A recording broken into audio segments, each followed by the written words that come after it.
Good morning. Today we are going to go over how to make a portrait. It's one of the most basic things in art to be able to draw a person's face. You always start off, when you draw a portrait, with the shape of the face or the shape of the head. And the shape of the head usually is wider at the top and narrower at the bottom for the chin. So I'm using a marker, but it's a lot easier to kind of sketch this out with a pencil first. But because it's hard to see on the camera, I'm going to do it just with the best I can with my marker. Okay? Now that I have my head drawn, what I like to do is I like to make a dot right in the middle, because the eyes always go farther down than you think they do.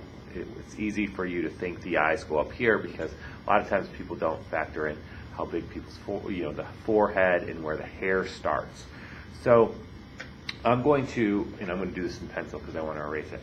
Right in the middle of my paper, and I want to make sure I'm not too far up here, because again, if you do, you're not going to have enough room for your forehead and your eyes, and it won't look right.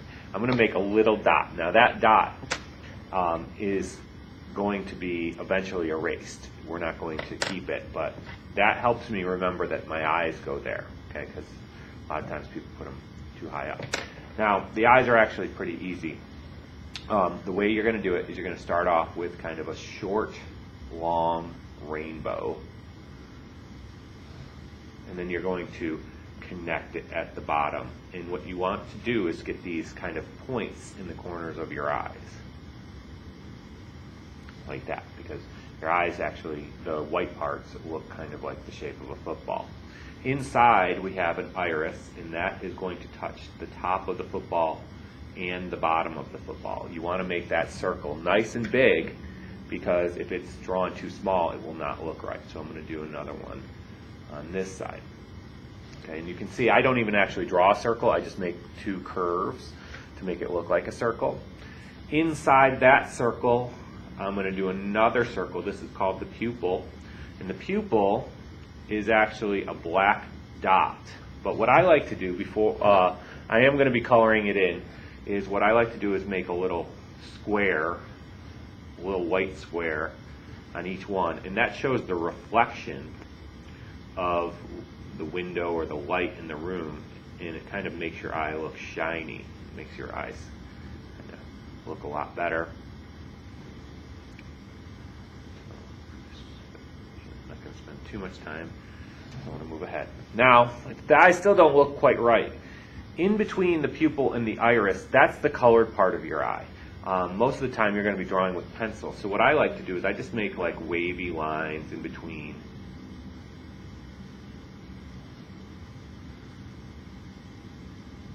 If you had like a colored pencil, this would be where you would add the color for the person's eyes.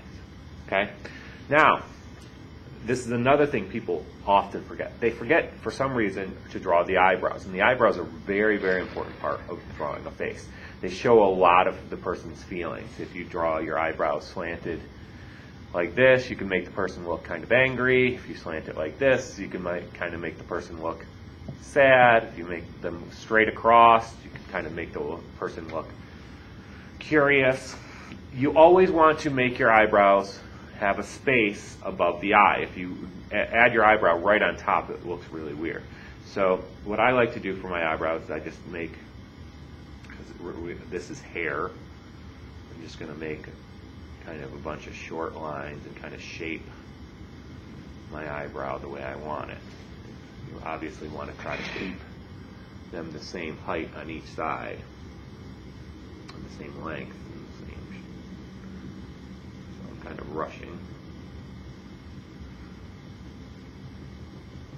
Okay? All right, so there's the eyes. Now, I'm going to begin the nose. I'm going to teach you a real easy nose.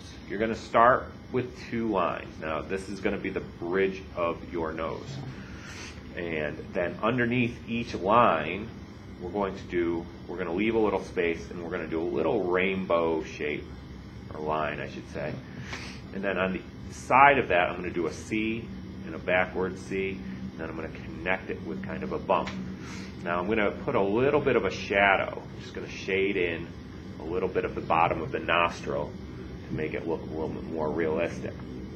Some people put two lines underneath here. There's like a little bump in between your lip and your nose. So I'm not going to leave that, put that in, but you can. And then for the mouth, I'm just going to make kind of a long letter M, and then I'm going to connect it at the bottom, and then make my line in between. Okay. Now we're still got a bunch of parts, even though we have the main parts: the eyes, the nose, the mouth. We have to do the ears. Now the ears always line up from the eyebrows and always go to the bottom of the nose. That's where your ears go. They don't go down here in but you always want to start up by your eyebrow, and your ears actually don't stick out very far. In fact, they kind of slant back, and sometimes it's hard to even see them. So when you do your ears, make sure you don't make a big loop out. Just make it kind of, okay, and you can see I went from my eyebrow down to the bottom of my nose. I'm going to do another one. Okay, and then I like to put a little squiggle in there. You can add more if you want. And now we have to start making the neck. Now the neck, a lot of times people make it down here where the chin is. It actually goes closer to the ears. It doesn't go quite right here where the ear is. I'm going to move back maybe an inch, and I'm just going to make a short line, because your neck is actually not very long. Okay, and then from the neck to the bottom of the paper, or to the edge of the paper, I'm going to make my shoulders. I'm then going to connect the neck, and I'm going to make a shirt collar. And I like to double this to give it more detail.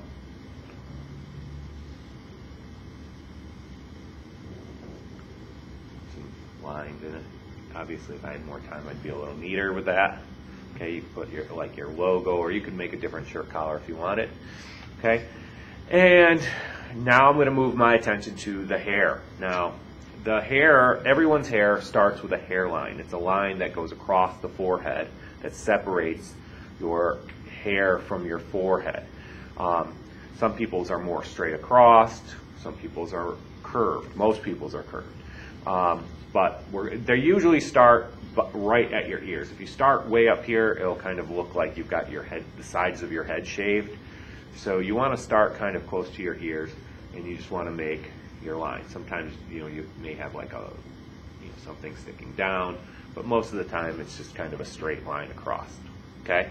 Now, depending on if you're drawing a person with long hair, a person with short hair, you're still going to draw that. If my person, I'm just going to show you, if you were drawing short hair, you would just maybe make some bumps. But I'm going to give this person long hair. So what I'm going to do is I'm going to create a part. Sometimes people have parts. And I'm going to add some hair behind the ears. And I just do that by kind of drawing a little square back there. And that just kind of shows that the hair is kind of tucked behind somebody's ears. And then I'm just going to make my lines going to show hair this way, and you can see how much of a difference that makes in my drawing just by making the decision about the hair. And there's so many different ways to make hair. Okay, I could put barrettes down here. I could put a bun at the top. I could do all sorts of different things. But that's a basic portrait. You also want to consider, once you draw your person and you have them the way you want it, is to spend a little bit of time adding maybe some other things to your picture. The focus of your picture should be your face, but I always like to make a horizon line behind my person, so that's real easy to do. I'm just going to make a line. And now that creates kind of a room that the person's in. Below the horizon line is the floor, above the horizon line is the wall. So now that I have that, I like to start to maybe make other details. So I'm going to make a door back here.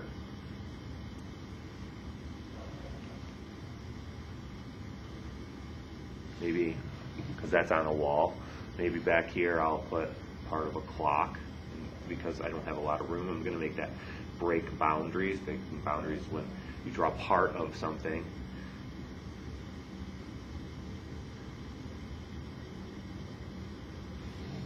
Okay, and that might be enough of a background just to give my drawing kind of a little bit more of a finished look. If I just draw a person and I don't draw anything else, it doesn't really make it a complete drawing. So spend a few minutes adding some other details. Thanks for watching.